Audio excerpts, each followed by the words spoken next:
The conversation on the issues. This one, no different. It's about a Lutheran minister and many other religious leaders taking on Capitol Hill. For our Faces of Faith this morning, we're talking to the Reverend Lucy Kolin. Good morning to you, Reverend Lucy Kolin. We appreciate you being here. You are watching all this foreclosure mess. Apparently, you don't feel like enough is being done by maybe some of the politicians out there, the policymakers, so you would decide to do something yourself. What are you doing?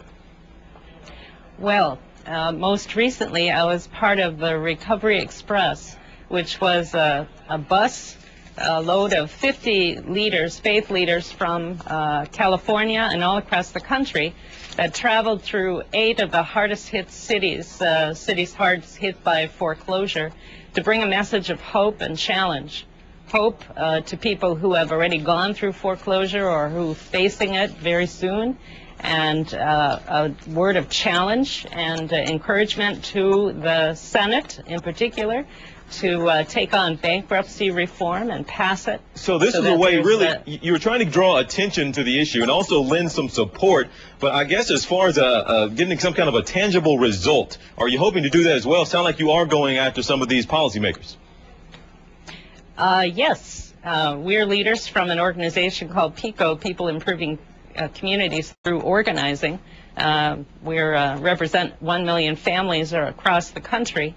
And foreclosure is an issue that's very at crisis proportions in many of our cities and neighborhoods. You say crisis proportion there. We always throw out, unfortunately, sometimes you just hear these numbers. You went out there and you're looking at these faces and seeing some of these stories, but oftentimes some of those personal stories get lost in those numbers. Do you think that not enough is being done, and sometimes, unfortunately, it's too much that we lump people together as a statistic of the foreclosure crisis?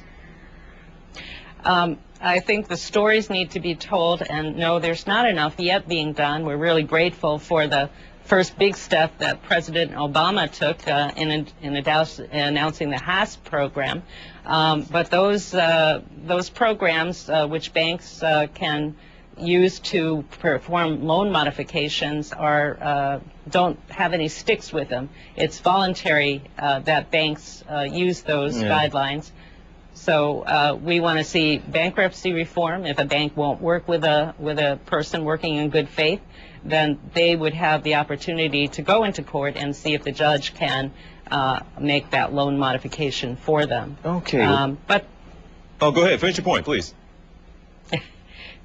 Well, we just want to be sure, too, that the whole population that's affected by foreclosure is addressed. We have a particular interest in seeing that communities of color and low and moderate income folks make sure that they're protected, since they were the folks most affected by predatory lending. Well, Reverend Lucy Kolin, certainly a good cause there to take up. We appreciate you bringing the attention, appreciate what you're doing, as also going across the country, and again, telling more of those stories instead of us just lumping sometimes these numbers into statistics. There's a story and a family and a faith